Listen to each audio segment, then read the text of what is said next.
has been killed.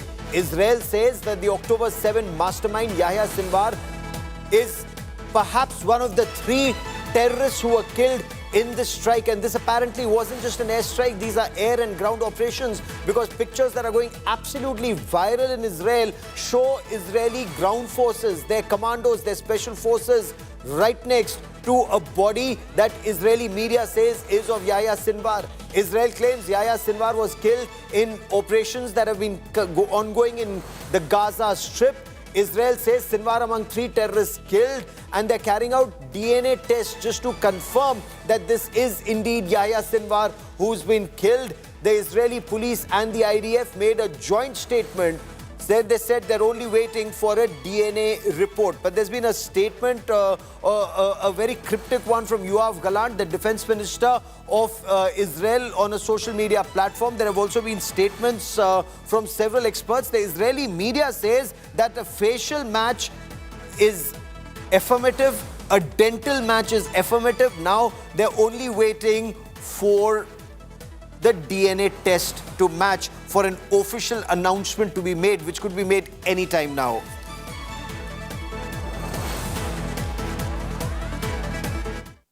So 7th of October 2023, Israel was caught off guard. The worst terror attack in Israel's history, in which 1,200 Israeli citizens were massacred, 250 abducted. But ever since, Mossad, Shin Bet, the IDF, the Israeli Defense Forces, the Israeli police, they've carried out a series of operations on either side, against Hamas in the south, against Hezbollah in the north. And whether these are operations in Gaza or in Beirut, in Lebanon, they've killed some of the top terrorists on their list. So let's begin with some of these top terrorists who've been eliminated. Hassan Nasrallah, the Hezbollah chief, he's been eliminated in a multiple air, rocket and missile attack that took place in Dahieh.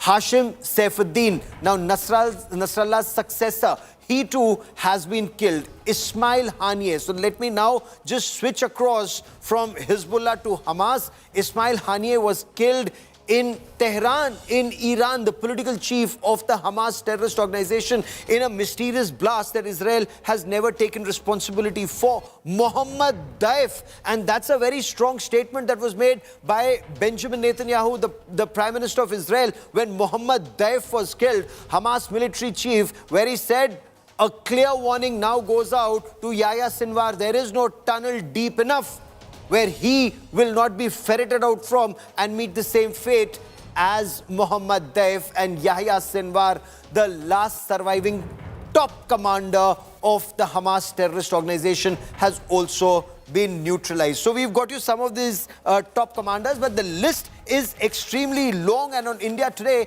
I have that entire list from Hassan Nasrallah to Ibrahim Akil to Fuad Shukran. I want to bring in India Today's Shiv Arur for more on the story. Shiv, is there a final confirmation now? Because this would be a body blow both to Hamas and to the Hezbollah, the way Israel has gone after both the terrorist organizations that were targeting its citizens. Gaurav, with the killing of Yahya Sinwar, what the IDF has basically achieved is to eliminate the last of the Hamas leadership. Now, there are probably some mid-rung level, operatives left of the group in Gaza, but the widespread devastation means that most of them are probably dead. And Yahya Sinwar was literally the last man standing, whether it was, the guest Mohammad Daif, Ismail Haniyeh, who was killed in Tehran a few months ago, yes, to several other leaders in Gaza and elsewhere who had already been eliminated. Yahya Sinwar was, remained elusive. There were reports for a long time that, he was, with some of the remaining Israeli hostages, making use of some intact parts of the tunnel systems to evade attack. But the fact that they finally were able to get him means that the IDF clearly wasn't taking its eye off the ball as far as trying to get to Yahya Sinwar. Yahya Sinwar, remember, took over as the chief of Hamas after the killing of Ismail Haniyeh.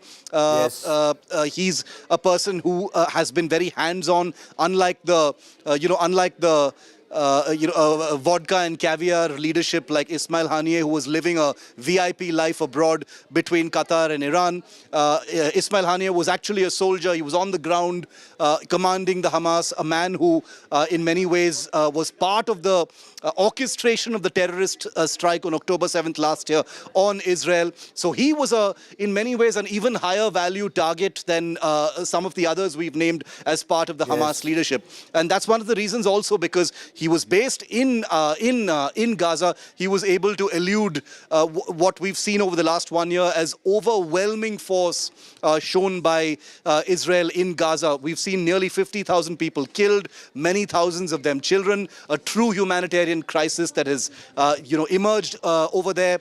Hundreds of thousands of people, over 2 million completely displaced. All of the cities, Khan Yunis, Gaza City, Jebela, etc., almost completely destroyed. And therefore, this was going to be a very, very difficult mission. But finally, the IDF has confirmed that Yahya Sinwar is no more. I imagine that someone from the middle rungs will step up and take over the leadership of the Hamas, because that's been the way things have happened in the past as well. But this time, it's going to be much more difficult.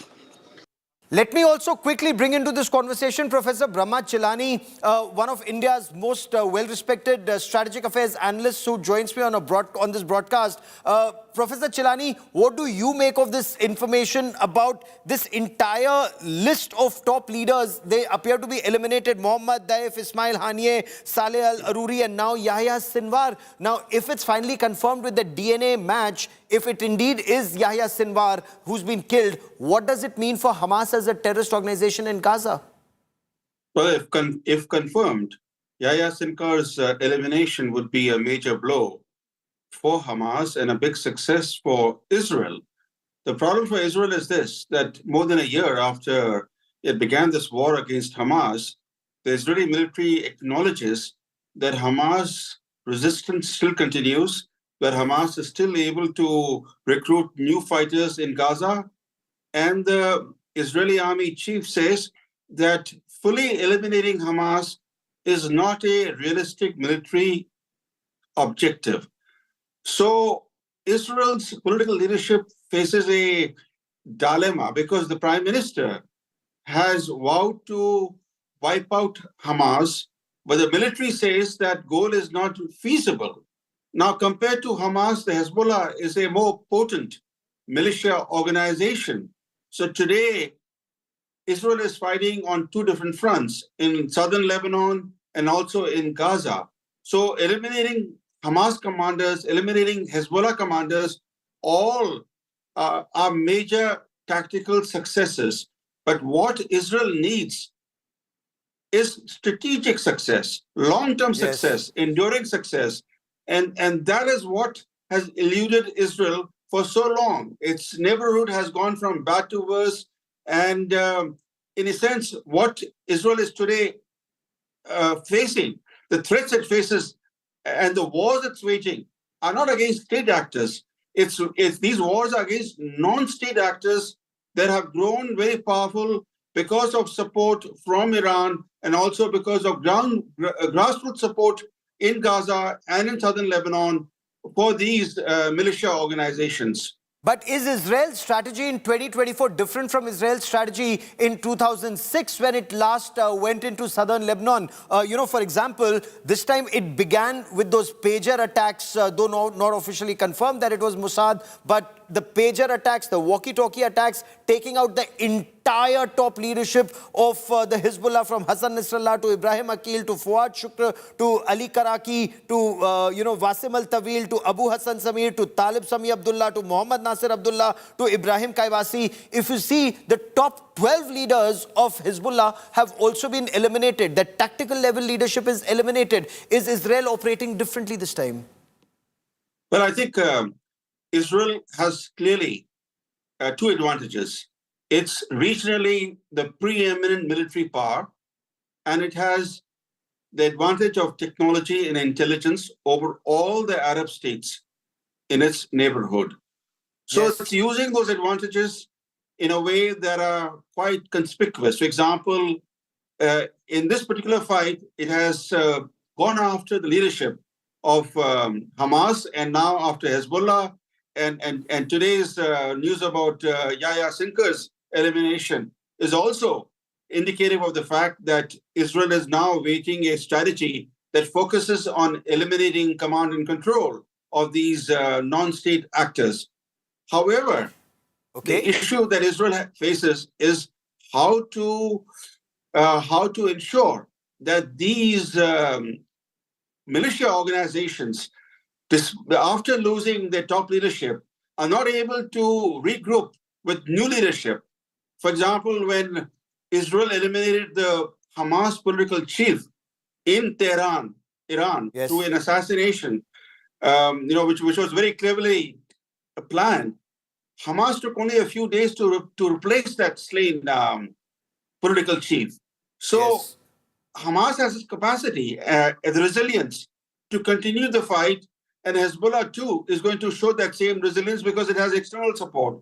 That's where... But does this mean that Israel will have to go after Iran and ensure that replenishment of those rockets and missiles don't happen either to Hamas or to the Hezbollah? And we'll track that story very closely. Professor Chilani, stay on with me because I now want to shift focus to the other big story, and that is Justin Trudeau caught in a web of his own lies. After firing back-to-back allegations against India on the Khalistani terrorist Nijjar's murder, Canada's Prime Minister, he actually admitted that no proof had been shared with India, merely intelligence-based allegations had been leveled.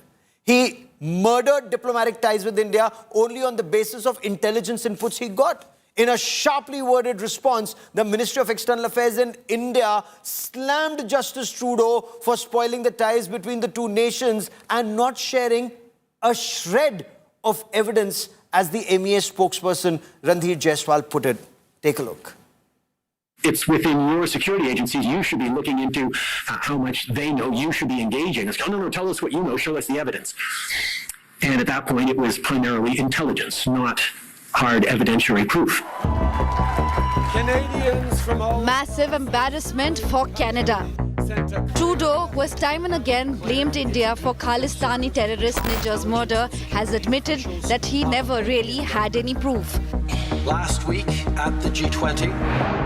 All this while, he was just pointing fingers at India on merely the intel that he got without having any solid evidence on India's role. Work behind the scenes to try and get India to cooperate with us. Their asks of us was, well, how much do you know? Give us the evidence you have on this. And our response was, well, it's within your security agencies. You should be looking into how much they know. You should be engaging. It's, no, tell us what you know. Show us the evidence. And at that point, it was primarily intelligence, not hard evidentiary proof.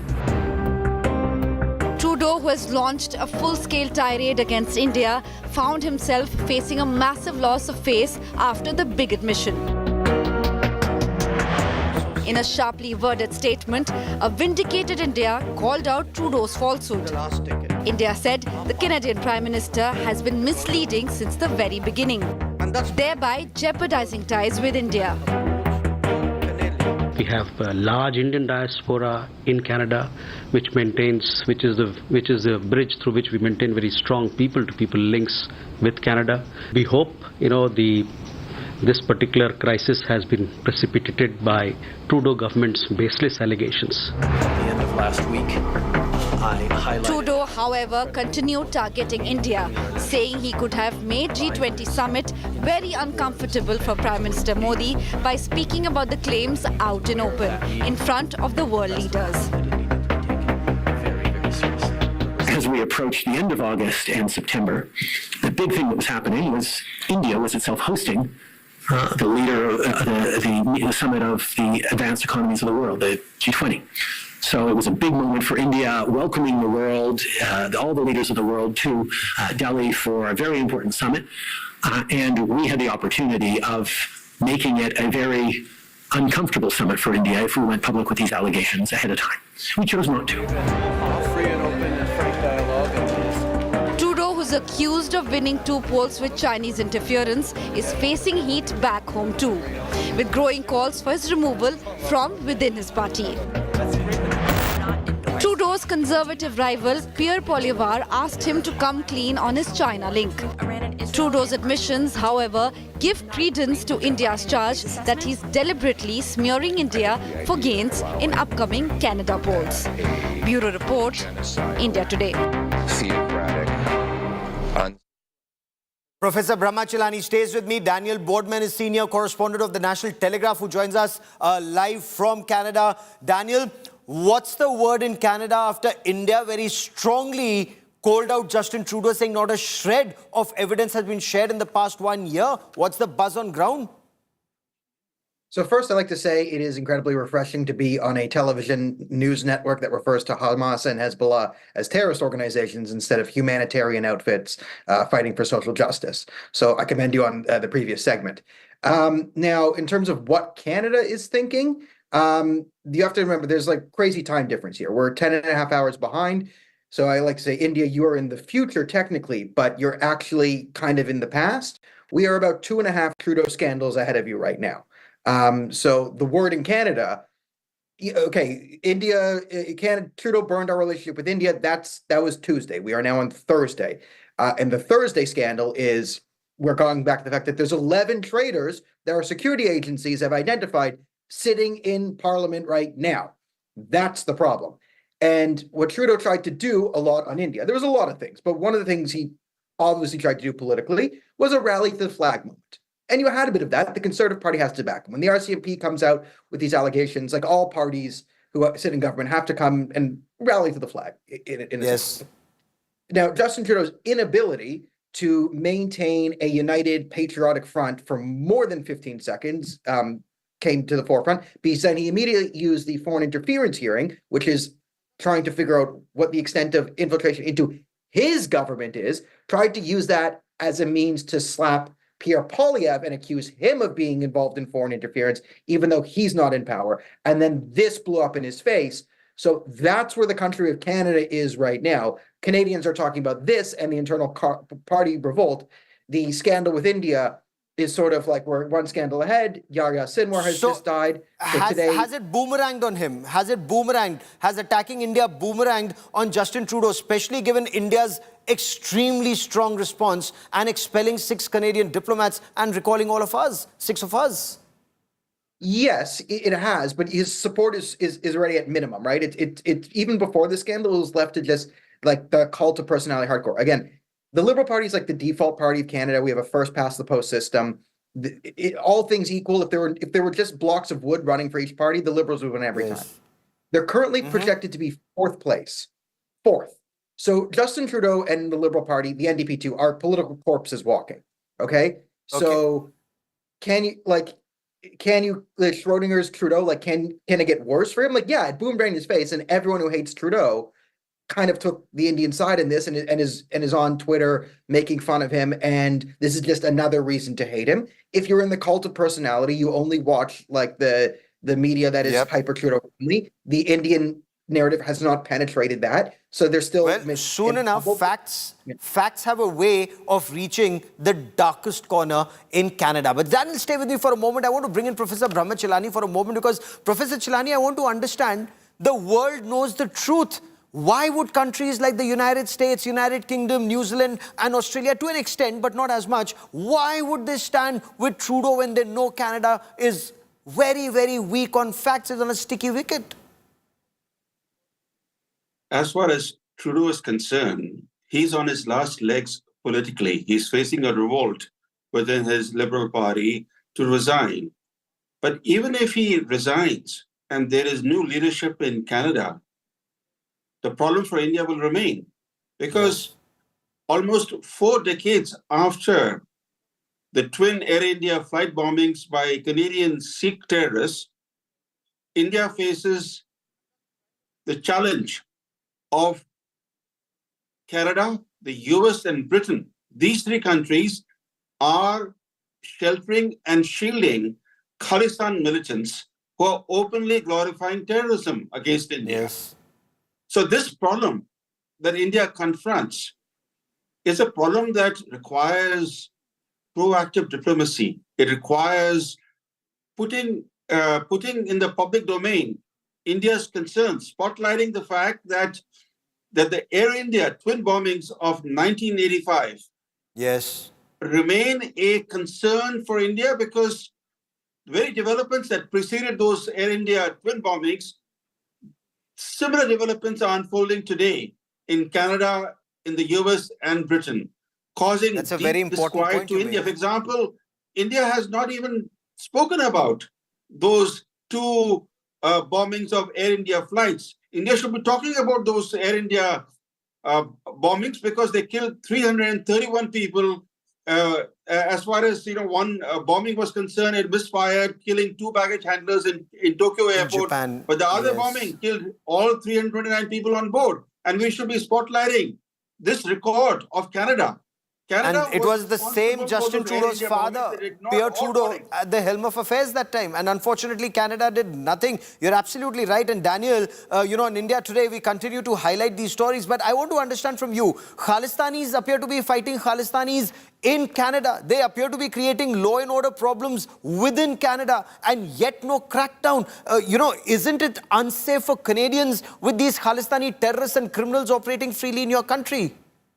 Oh, it's incredibly dangerous and unsafe. And, one of the things I said a year ago is, okay, if we're going to set the precedent that the most important Canadians for safety, because we didn't really care about safety of the Canadians, shot down on the PS-752 airliner by the IRGC in Iran, they can all die and we'll just bow down to the people who did it. But if we're saying that Khalistani gangster quasi-terrorists are the most important Canadians in the world and we must protect them at all costs, well, what's the biggest threat to a Khalistani gangster terrorist?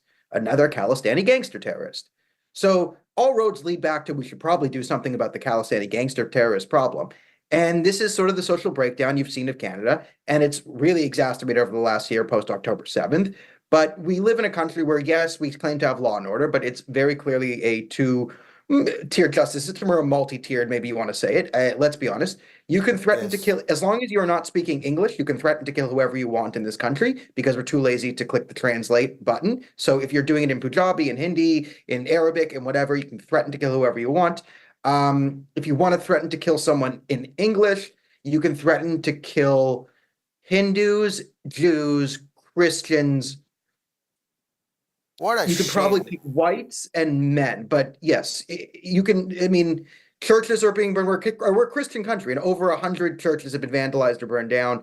Synagogues are being shot at. Jewish day schools on Yom Kippur. Yes. Drive-by shootings happen there, and of course, Hindu temples are vandalized. And that's Canada for you. That's Canada for you. It's so unfortunate under Justin Trudeau's watch. I've unfortunately run out of time on this part of the show, but Daniel and Professor Chilani, it's always awesome having both of you on India First. I need to slip into a quick break here, but we'll be tracking the story very, very closely. A quick break. News and updates continue on India Today. Stay with us.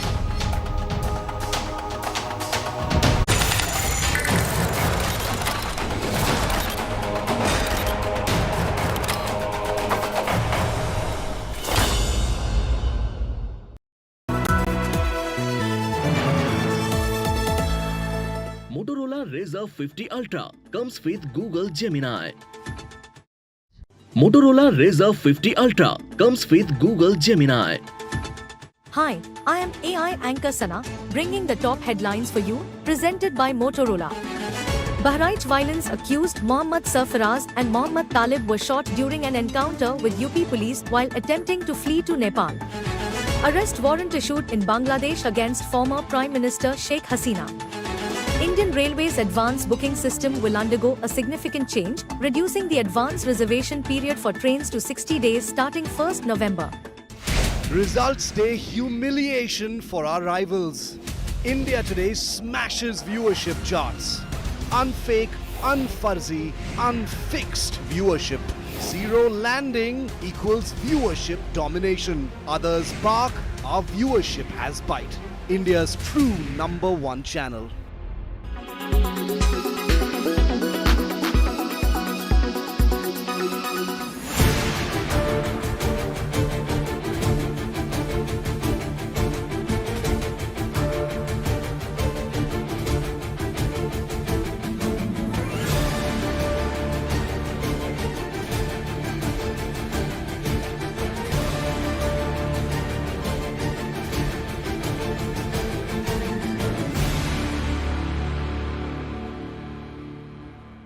been joined by Engineer Abdul Rashid, who is the Member Parliament from Baramulla. Sir, you part of the congratulatory team.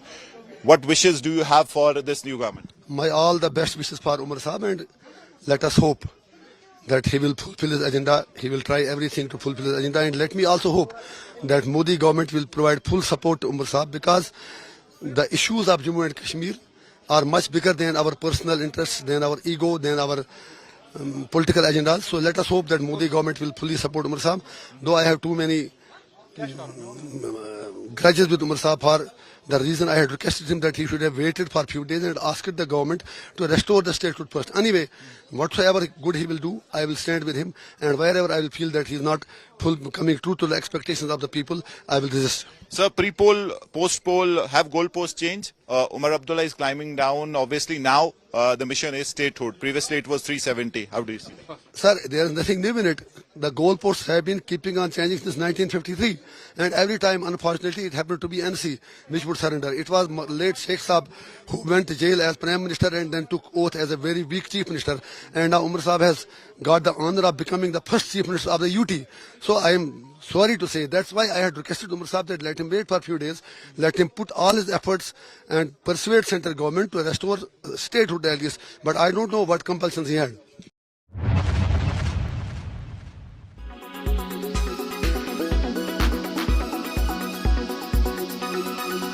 Make your media plan smarter with India Today Live TV on your connected devices.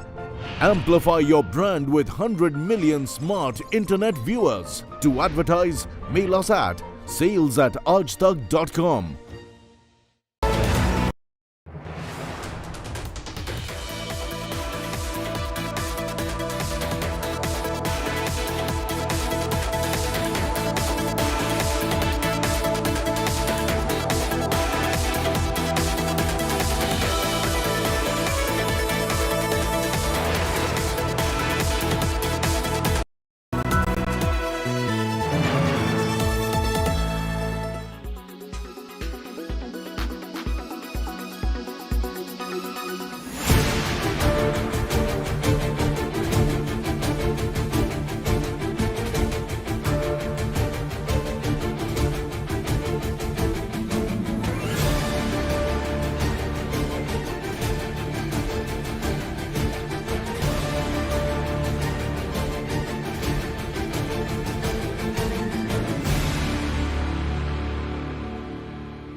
कि मैं विधि द्वारा स्थापित भारत के संविधान के प्रति सच्ची श्रद्धा और निष्ठा रखूंगा।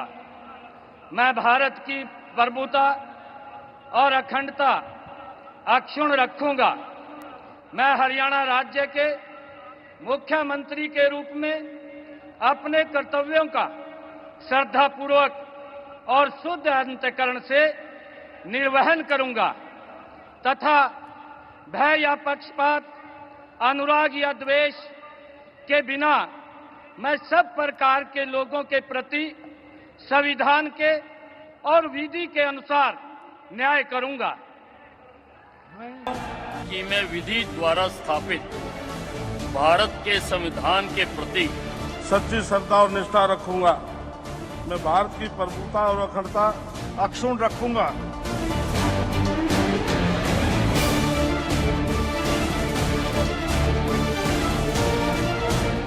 हाय, श्रुति चौधरी।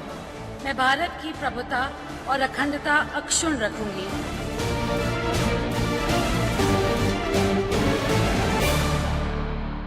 ईश्वर की शपथ लेता हूं कि मैं विधि द्वारा स्थापित भारत के संविधान के प्रति सच्ची श्रद्धा और निष्ठा रखूंगा। मैं भारत की प्रभुता और अखंडता अक्षुण्ण रखूंगा।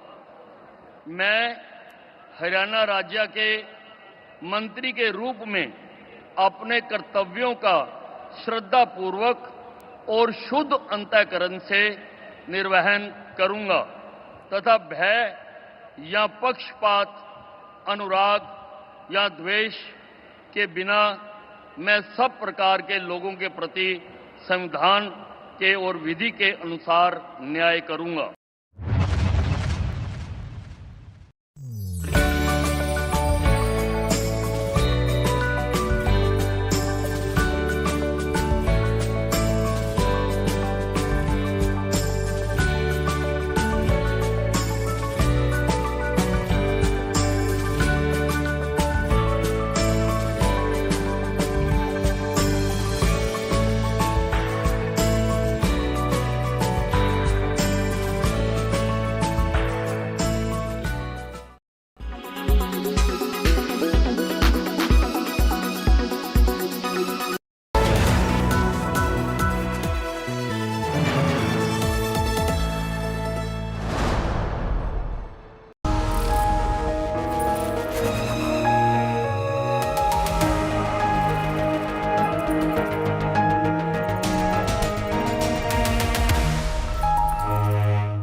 countries at loggerheads.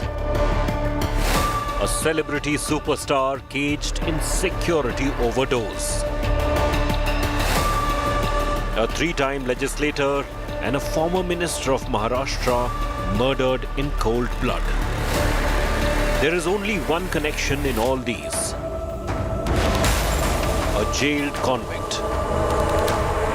A 31-year-old young man who once dropped out of college to become a politician. Instead is now lodged in Sabarmati jail.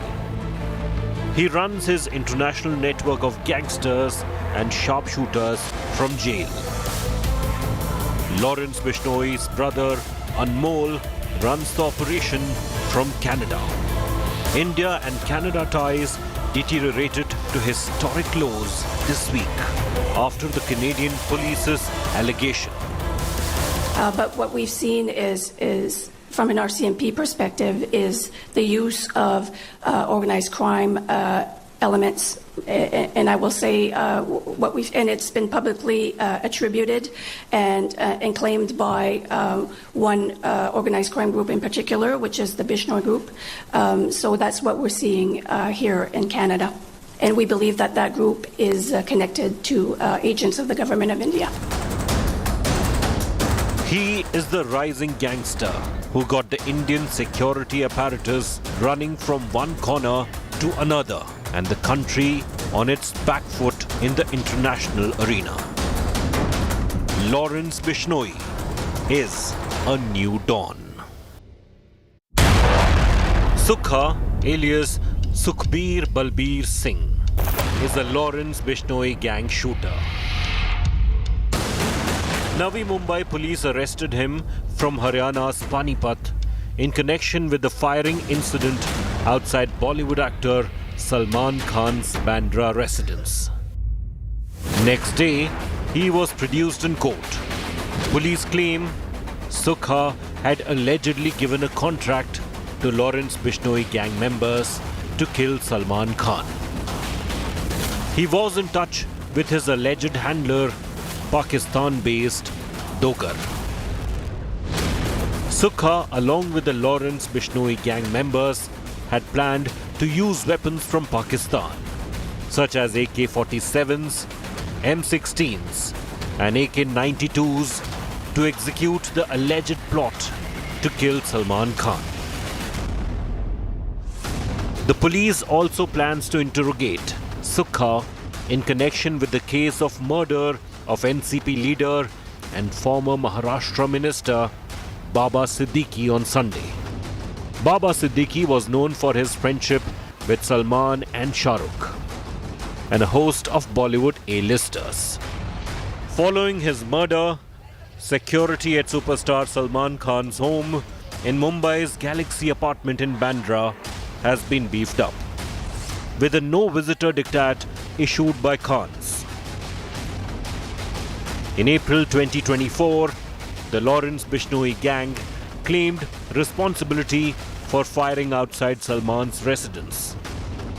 The gang had earlier even threatened Salman with a Sidhu Moosewala-like fatal strike. Salman, who was at his home during the firing, had called the attack unnerving.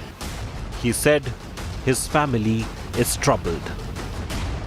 Gangster Lawrence Bishnoi's bad blood with Salman stems from the 1998 black bug poaching case, for which Salman Khan was convicted in 2018, although he was later granted bail. The Bishnoi community holds the black buck in high reverence, believing it to be the reincarnation of their spiritual leader. जब हम करेंगे तो पता लग ही जाएगा सलमान खान का करेंगे मारेंगे ही जोधपुर में मारेंगे तो पता लग जाएगा इनको अभी तो मैंने कुछ किया ही नहीं अभी नहीं मतलब कोई इन्वॉल्व कर रहे हैं The feud first took a violent turn in 2022 when the gang planned an attack on Salman during the shooting of the film Ready.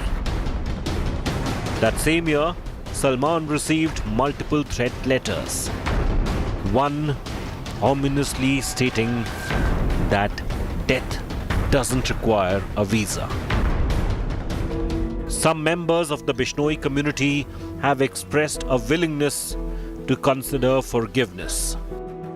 They stress on one condition: Salman Khan must come to Bikaner and publicly apologize at the sacred samadhi of Guru Jambeshwar. Salman Khan एक दुनिया का अपराधी है जिसने प्रकृति के सौंदर्य जीवों की हत्या की है, और एक हत्यारा होता है वो कृत्य करके बाद में उसका पश्चाताप होता है। ये मीडिया वाले कह रहे हैं माफी मांगे या वो कह रहे हैं, खुद में अपराधी के मन में ये होना चाहिए मैंने अपराध किया है, और गुरु महाराज ने कहा है अपराधी के मन में उस गलत कृत्य के लिए क्षमा की भावना हो, वो वहाँ से कहे भाई बिश्नोई समाज मुझे माफ करे और मैंने गलत कृत्य किया है, जीवों को मारा है, अपराध किया है, तो बिश्नोई समाज गुरु महाराज के नियम अनुसार सोच सकता है, वो समाज का मामला है। The Bishnoi community upholds 29 sacred rules. According to the code, there is a provision for forgiveness. Rule 10 specifically addresses the concept. Salman Khan has not responded to the offer so far. Lawrence Bishnoi is a member of this community and has been reportedly very unnerved by the Black Buck shooting incident and the following legal battle. But he shot to fame with another daredevil shootout. In 2022, assassination of Punjabi singer and actor Sidhu Moosewala by Lawrence Bishnoi gang sent shockwaves across the country. Bishnoi, Salman Khan को आपने धमकी दिलवाई हैं? सिद्धू मूसेवाला मरवाया Bishnoi? Salman Khan is not the only one. Bishnoi's gang has other celeb targets on their hit list too, including Punjabi singers AP Dhillon and Gippy Garewal. Both artists have faced threats, and shots were fired outside their homes in Canada as intimidation tactics. This has triggered the latest diplomatic row between India and Canada. Of the government of India were directly involved in the killing of a Canadian citizen, Hardeep Singh Nijjar.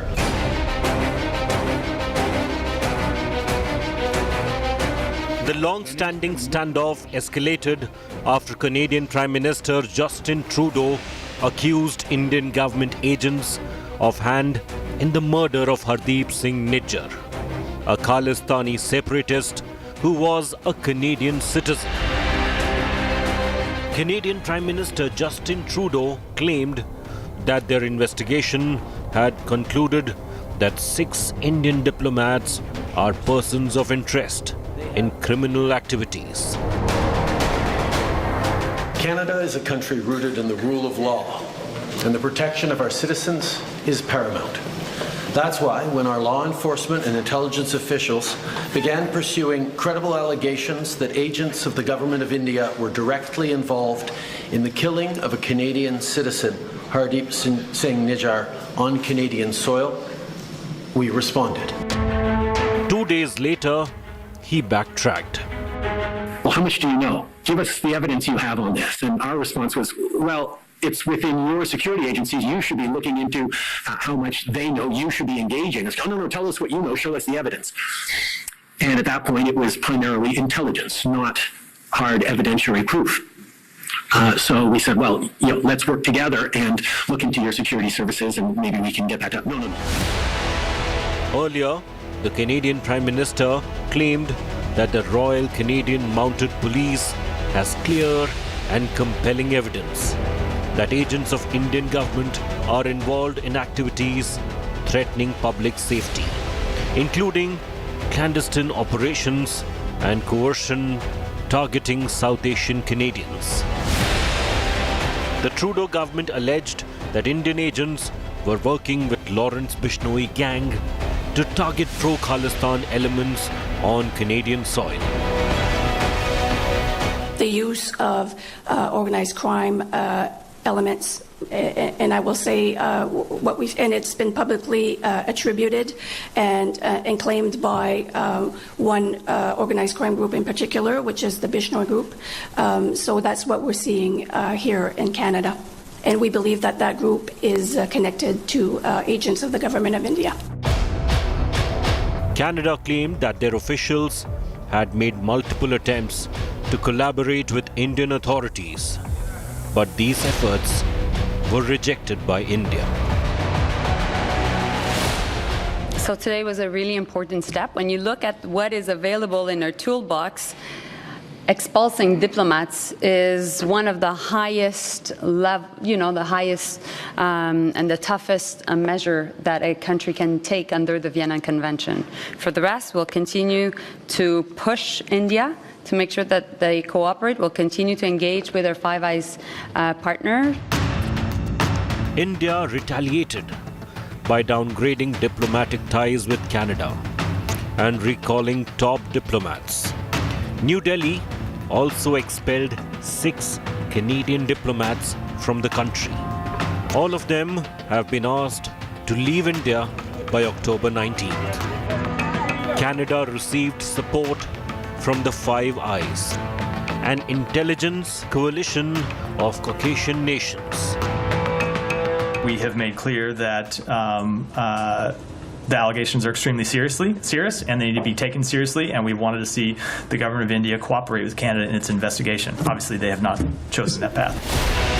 But within days of this diplomat expulsion, tit-for-tat rigor, Justin Trudeau was in a soup, and India came out strongly condemning him and his administration. That serious charges have been leveled against us, but so far, as we said in a press release a few days back, and it was reiterated yet again yesterday or today morning, earlier hours this morning, so far Canada has not given any evidence in support of the serious, very serious allegations that they've leveled against India and against Indian diplomats. The only credible criminal link in this diplomatic row points to Bishnoi gang and its leader, Lawrence Bishnoi.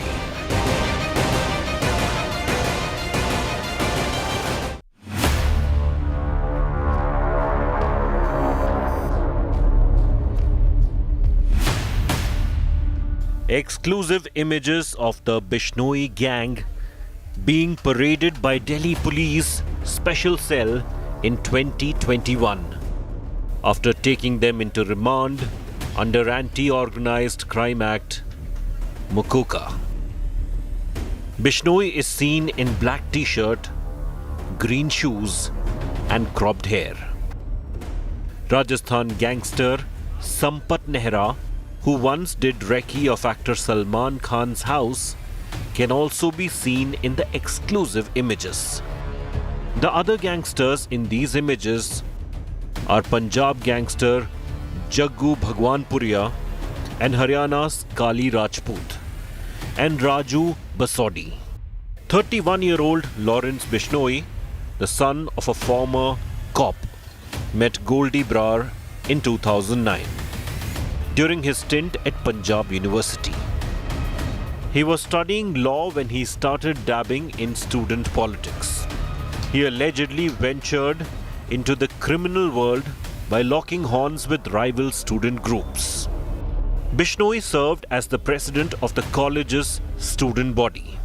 He was arrested over charges of arson and attempt to murder and sent to jail in Chandigarh, where he reportedly came under the influence of other imprisoned gangsters.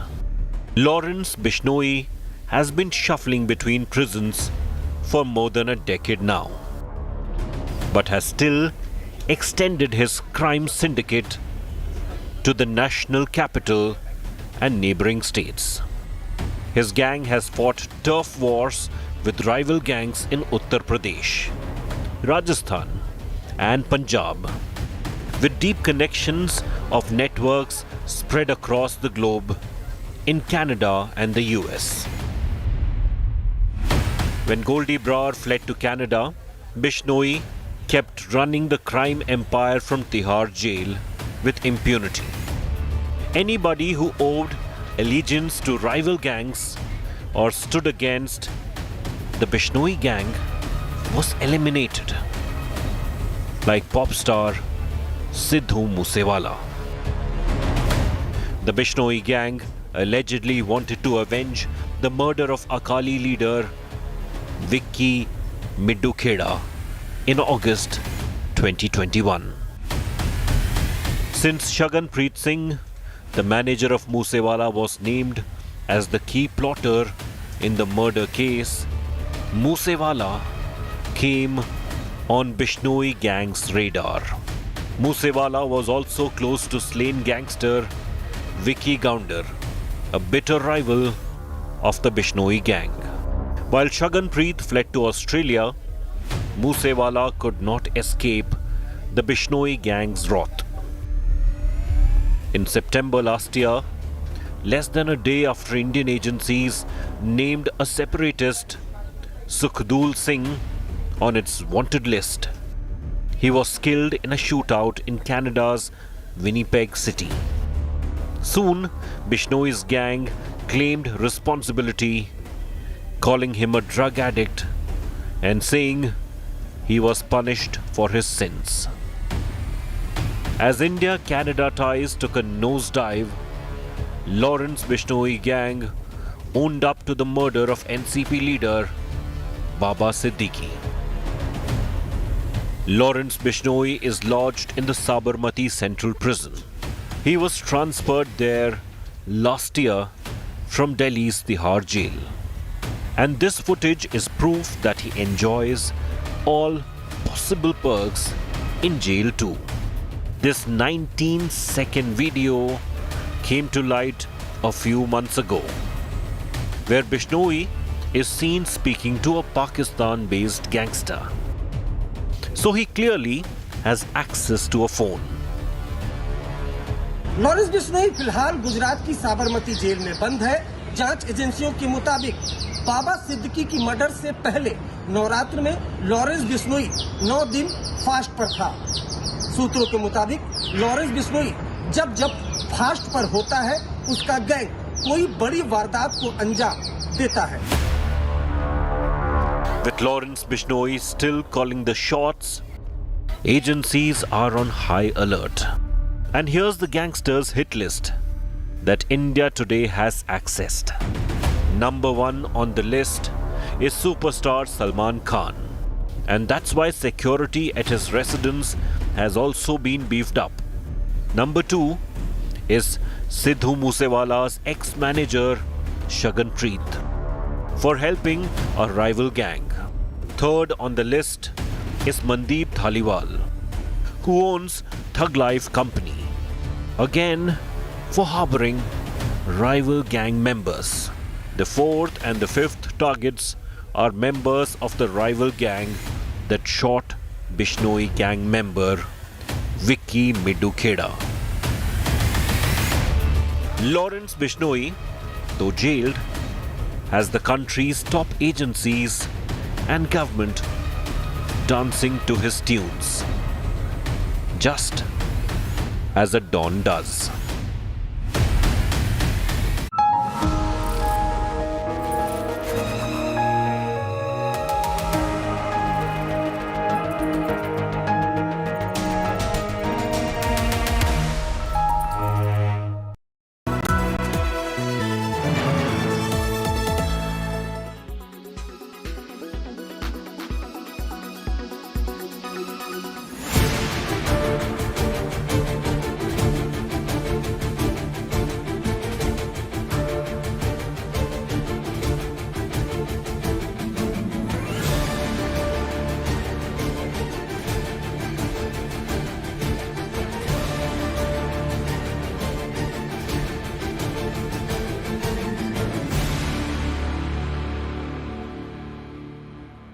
I, Omar Abdullah, do swear in the name of God that I will bear true faith and allegiance to the Constitution of India as by law established.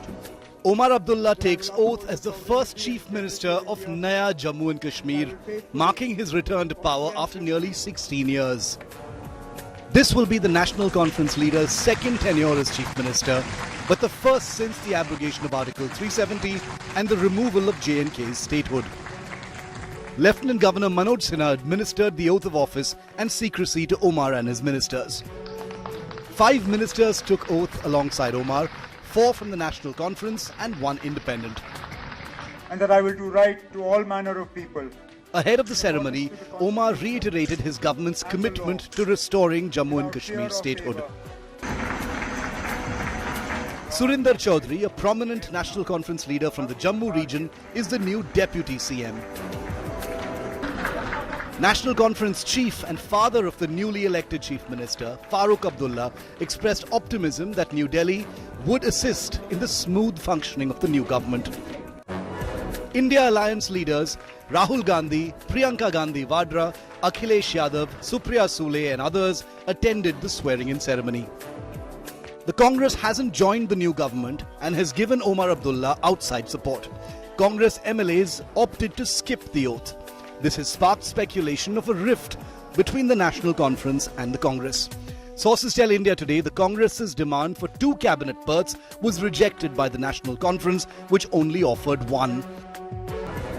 Political leaders from the valley welcomed the formation of the new government. My all the best wishes for Umar Saab, and let us hope that he will fulfill his agenda. He will try everything to fulfill his agenda, and let me also hope that Modi government will provide full support to Umar Saab, because the issues of Jammu and Kashmir are much bigger than our personal interests, than our ego, than our political agendas. The principal opposition party, the BJP, called upon the National Conference government to address concerns of Kashmiri Pandits.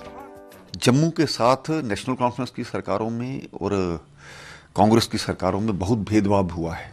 धर्म और जाति के आधार को छोड़ करके अगर सही तरीके से सरकार बनाने का काम करेंगे तो स्वाभाविक बात है कि केंद्र की तरफ से पूरी सपोर्ट रहेगी। With Mir Fareed in Srinagar, Bureau Report, India Today.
हमारे साथ सुरिंदर सिंह चौधरी हैं, जो कि नवशेरा से एमएलए हैं, जायंट किलर हैं, क्योंकि उन्होंने बीजेपी के जो स्टेट यूटी प्रेसिडेंट है रविंदर रैना, उनको हराया है। अब जो आप जिनकी तरफ देख रहे हैं, जम्मू की फेस हैं, जम्मू की जो एक्सपेक्टेशंस है इनके कंधे पे है कि कैसे ये जो है पूरी करेंगे। सर, सबसे पहले आपको बताइए, आप डिप्टी सीएम बने हैं जम्मू कश्मीर के, तो क्या रिस्पॉन्सिबिलिटीज है, क्या चैलेंजेस हैं? जैसे मैंने कहा कि काफी उम्मीदें हैं, जम्मू को आप रिप्रेजेंट करेंगे और इस सरकार में जम्मू का फेस बनेंगे। देखिए, पहले तो सबसे पहले मैं अपने लीडर डॉक्टर फारूक अब्दुल्ला साहब और उमर अब्दुल्ला साहब का शुक्रिया अदा करता हूं, क्योंकि मैं बहुत छोटे से परिवार से निकल के एक फौजी का बेटा हूं और यहां तक पहुंचा हूं। और ये नेशनल कॉन्फ्रेंस ने जिसने साबित किया कि एक जमीन से निकले हुए पौधे को उन्होंने इतना बड़ा वृक्ष बना दिया। क्योंकि जब मुझे वहां पे आज क्योंकि जब मैं आया, मैं तो आम एमएलए की लाइन में बैठ गया था, लेकिन जब उन्होंने मुझे वहां से कहा कि आप मिनिस्ट्री के लिए यहाँ बैठे हैं, तो मैं वहां बैठ गया। लेकिन जब मैं ऊपर गया तो उन्होंने कहा जी आपने यहाँ बैठ रहा है क्योंकि आपने ड्यूटी चीफ मिनिस्टर की ओथ लेनी है। तो आपने देखा होगा जब मैं ओथ लेने का थोड़ा सा मैं हो गया, क्योंकि मैं भावुक हो गया था, मेरी आंखों में थोड़े से आंखें मुझे दिखना बंद हो गया था, क्योंकि मेरे लिए बहुत बड़ी बात थी। और मेरे लीडर को मैंने बोला उमर साहब को, मैंने कहा जनाब आपने मेरे परिवार के ऊपर बहुत बड़ा कर्जा ला दिया है, मैं इतने का काबिल नहीं था जितना मुझे आपने दे दिया है। तो लिहाजा मैं उनका बहुत शुक्रिया अदा करता हूँ। और मैं अपने नौशहरा के लोगों का भी, अपनी माताओं, अपने बुजुर्गों का, मेरी बहनों और भाइयों को जिन्होंने इतना जंग लड़ी और मुझे जिताया, मैं उनका भी शुक्रिया अदा करता हूँ। रही बात जहाँ तक प्रायोरिटीज का है, आज नेशनल कॉन्फ्रेंस के सामने एक बहुत बड़ा एक ऐसा माहौल हमें दिया गया है जहाँ 10 सालों का एडमिनिस्ट्रेशन का और आम आदमी का गैप है।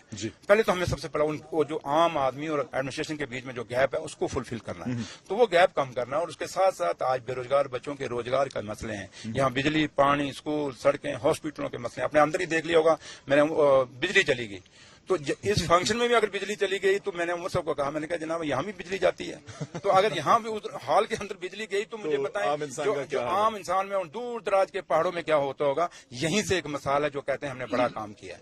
तो लिहाजा हमें टाइम तो लगेगा, हम तो कहें एक डंडा घुमाएंगे रातों रात सब कुछ दूर हो जाएगा। नेशनल कॉन्फ्रेंस जुमलाबाजी नहीं करती, ये वो करती है जो कर सकती है। और नेशनल कॉन्फ्रेंस का इतिहास है कि इसने जब जब भी ये सरकार बनाई हमेशा लोगों के फायदे उसमें हुए, बेरोजगार बच्चों को रोजगार मिले, तामीर और तरक्की हुई। तो इसलिए काफी सारी प्रायोरिटीज हैं जो उसको टाइम लगेगा लेकिन ठीक हो जाएगा।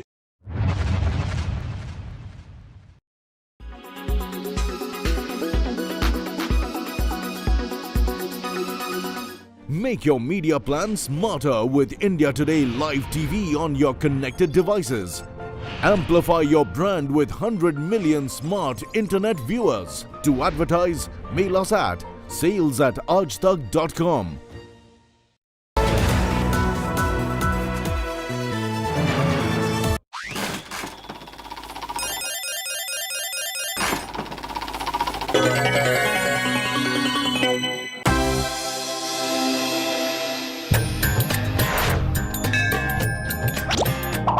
सीने में जलन, आंखों में तूफान सा क्यों है? पंडित जी बोलिए, ये केजरीवाल इतना परेशान सा क्यों है?